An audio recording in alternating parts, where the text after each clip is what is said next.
Hi, Hi, how you doing? I'm fine, thank you. I'm looking forward to our event that's coming up soon. Yeah, it's going to be great. I thought it'd be a good idea to sort of introduce ourselves, really, and tell people who we are and what we sort of do outside of these events, and why we decided to work together. So, why don't we start with you giving us a bit of a potted history of Happy Chakras Holistics and how you got involved in doing that? Well, I'd say that I've always been interested in complementary therapies, just tinkering about with essential oils and things like that. My background is in community work. I've worked for two national charities working with people with learning disability and young people, 16 to 25-year-olds. Then I went into academia, doing a doctorate and teaching for a while. I realised I needed to get out of that environment. It wasn't doing my health any good. So I retrained at college in complementary therapies. I've done yoga for over 30 years, and I trained as a meditation and yoga teacher. Um, and basically, I just love what I do. I love supporting people in their well-being.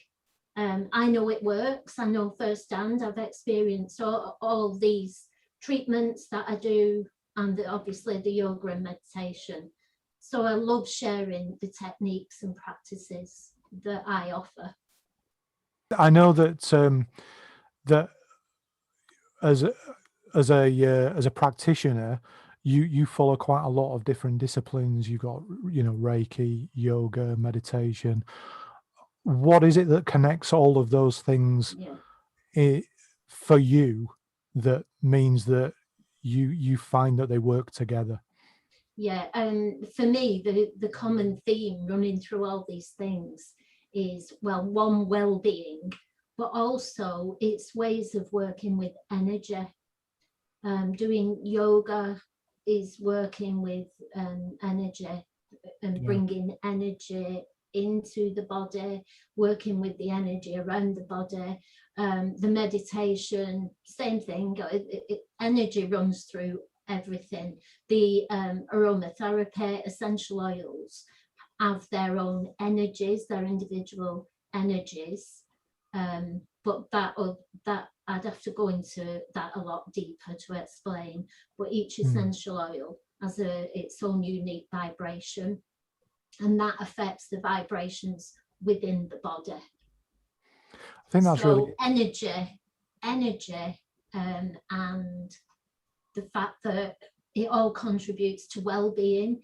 It's about people taking control of what they can do themselves for their health and well-being. I think that's really interesting because one of the things that I'm attracted to as a coach is something that a lot of coaches don't really talk about, which is that energy aspect, that everything we do relates to the energy that we sort of put out into the world and sort of take in from the Yeah, world, and absolutely. and it can really have positive or negative effects on how you live your life. And so as a coach, I find that really important as well, and that's one of the reasons why I think, when we sort of reconnected, and I mentioned yesterday in the little video that I did that we've known each other for, a lot of years, and Mm. we lost touch for a little bit, and that was kind of down to me. But we've sort of reconnected and found this common thread, which we're Mm-hmm. now able to sort of put into this event. Yeah, So, absolutely.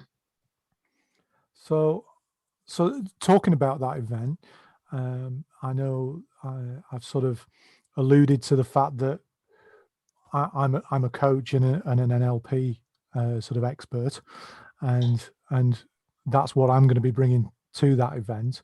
What is it you're going to be? People can expect from you during Okay, that well, event.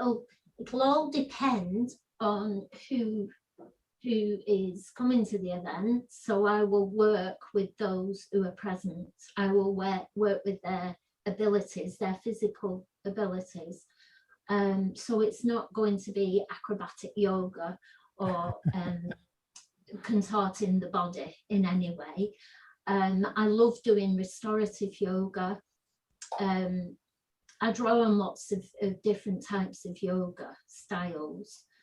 Drew yoga, I really enjoy. My main yoga teacher taught a lot of Drew yoga. And that's about connecting with the earth and with energy, working with the energy. It's quite slow mindful movements in Drew yoga, or some of them are. The restorative yoga, it works to help to heal the body. So when we rest, because we're always on the go, we're taught to be on the go all the time. And when we rest, it's not something to feel guilty about, even though we quite often do feel guilty that we're just doing nothing. We're just lying there doing nothing. Well, actually, we need to do that sometimes, because when we do rest properly, that is when the body repairs. And that's why it's called restorative yoga. So I do restorative yoga.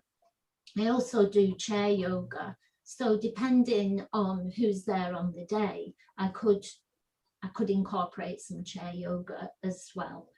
I'm going to do releasing practices, getting rid of unwanted energy, unwanted thoughts, behavior patterns, and about grounding, because especially over the last year, people are feeling unsure about what's happening, even now when there seems to be light at the end of the tunnel. Some people are still anxious about, is that going to happen? Are we going to move back to some kind of normality?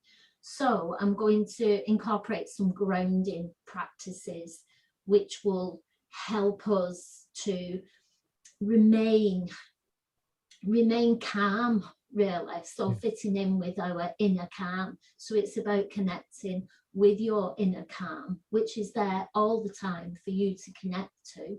It's just finding techniques that help you to connect to that. So when all around you is hectic, you can tap into that inner calm at any point. I can show you a restorative yoga posture that you could actually do at home. Am I okay doing this? Yeah, absolutely. Go for it. Right, okay. So you just use a few blankets folded for the head, one for the head, folded. Get a bed pillow. Use that as a bolster under your knees so you're nice and comfy. Get another blanket. I'll use that one because it's a bit longer. Roll that. Place your ankles on that. So your joints, your knees and your ankles are supported. You can pull that blanket out a little so that it's helping to support the shoulders and the head.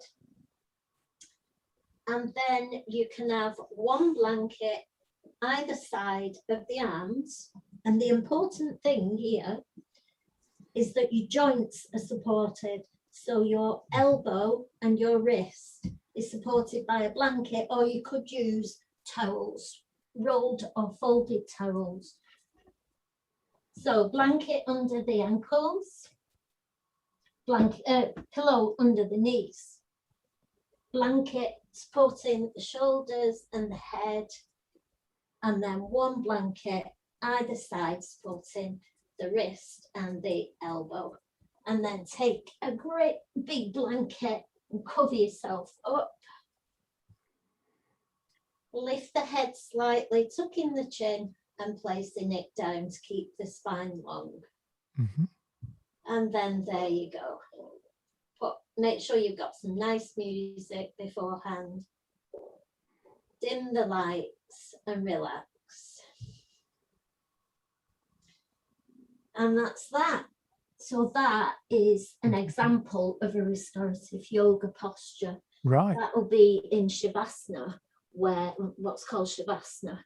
And that's a relaxation pose. And I would end the session, our day-long session, with a restorative yoga class. And that will come right at the end where you lie down, and I'll guide you through meditation that will take you deeper. Yeah, and that'll help you to restore your body, to repair and take to that calm place, which is your true self, that calmness. That's brilliant. I think that's looks like a great technique. I'm certainly going to try it myself, and I think it's going to fit so well with what we're trying to do with this day, which is helping people to reconnect with that inner calm, and teaching people techniques that they can use every day in order to sort of step back from the everyday stresses of life, I guess, and as you said, start to retake control over what their experience of life is. And I think that that's one of the exciting things about what we're doing with this event, is we're taking different techniques from different areas and we're bringing them all into a place where they haven't necessarily been together before, certainly not in this way, and really providing people with a new way of looking at things and saying, look, if you come to this day with an open mind and with the idea that you're going to learn, you might experience some things that you've never experienced before as far as techniques or disciplines or whatever. But if you walk away with one or two new things, new ways of looking at life, or new ways of thinking that can benefit you moving forward, then we've done our job, I think. And that's a great example. That demonstration was brilliant, and I urge people who are watching this now to go and give it a try before you sign up, because one of the things about when you see a technique on a screen, it's not the same as trying it out and getting involved. So go and give it a try. I think, and you're absolutely right, Michelle, the relaxation and sort of taking that breath is not encouraged in our sort of everyday lives, and it's to the detriment of all of us. Yes, because we're working on adrenaline all the time. So whatever type of work you do, you're on the go. You get up in the morning, people often rush breakfast, go on a school run, or join the commute when outside lockdown, of course. And then you're on that continual cycle all day of doing, and there's no time to just be who you are. You're just doing, and we're taking in a lot of mental stimulation, even watching the TV or hearing traffic noise.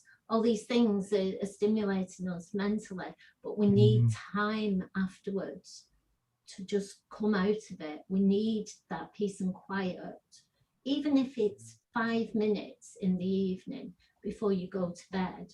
If you can make that time for yourselves, it will make a massive difference to your ability to cope with daily stresses. Stress is part of daily life, but it's how we cope with stress that makes the difference. Absolutely. Well, that's fantastic, Michelle. I think you've given us a lot to think about, and again, you've given us a technique that people can use right now. And if people wanted to contact you outside of the event or in the run up to the event, how would people do that? They can either go to my website, which is happy-chakras.com, or they can find me on Facebook, Happy Chakras Holistics. Okay, that's fantastic. And of course, if people are interested in the event, there's also our website as well, which is www.innercalm.uk.